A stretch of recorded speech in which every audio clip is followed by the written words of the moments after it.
We are going to start with the COVID-19 situation. Authorities here in South Korea are looking for ways to try and tweak their virus prevention measures in a bid to tackle the spread of the Omicron variant. And on Tuesday, we're expecting to see the highest number of daily infections. For more on this, our reporter Shin Ye-eun is here in the studio with us. Good morning, Yeun. Good morning. So let's start with the local infections today. Right, so Mokyeon, we may see the highest number of COVID-19 infections on this Tuesday.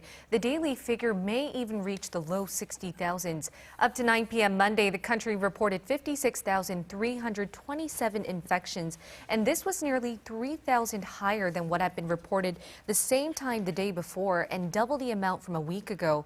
Authorities have classified the pandemic as being high risk, which is actually the second highest in their 5-scale system determining the degree of danger. It's the fourth week straight that we've been in this high-risk classification. And this is mainly due to the fact that more elderly people are contracting the virus, right? Just how many new cases are associated with the senior citizen population in Korea, and is there any way we can interpret this data?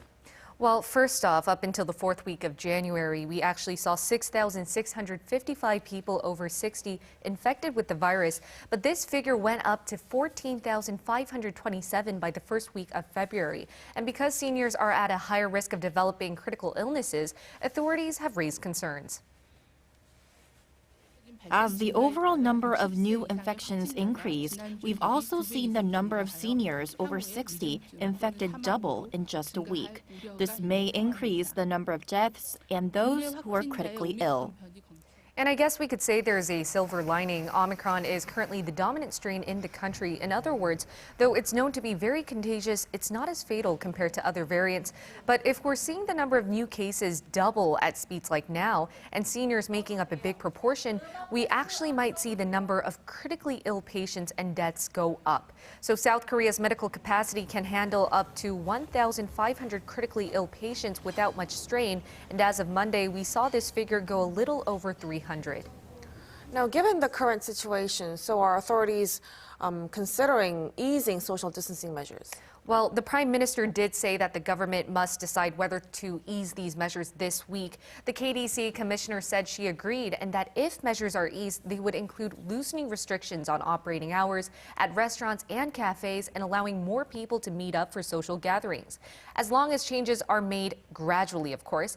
And the current social distancing measures in place that limit the number of people in a social gathering to 6 people and close restaurants and cafes at 9 p.m. are set to last until February 20th. But authorities hinted that these measures may be eased before this date.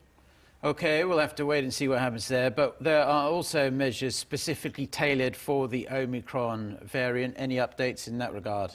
Well, according to their Omicron tailored prevention strategy, authorities have been trying to get more of the population to get tested and treated at home. They even banned online sales and limited the number of kits a person can buy at a store to a maximum of 5 kits from Sunday. And this was to prevent stockpiling or scalping at marked up prices. And following their decision, there has still been a spike in demand for antigen test kits. Likewise, the Ministry of Food and Drug Safety on Monday announced a tentative pricing policy, setting prices for kits at 6,000 won per kit. That's around $5. And there will be exceptions to this pricing plan depending on whether or not the pharmacies or convenience stores purchase the kits in bulk. And this policy will run through March 5th for now. Another update is the country's plans on who to administer the 4th vaccine shot to. Health authorities on Monday gave the green light to administering the 4th vaccine shot. First, those with weak immune systems, followed by those in senior care facilities. The 4th COVID-19 vaccine shot can be administered 4 months after the 3rd shot. Well, Yeun, thank you so much for the information. Hope you have a great day. Thank you so much.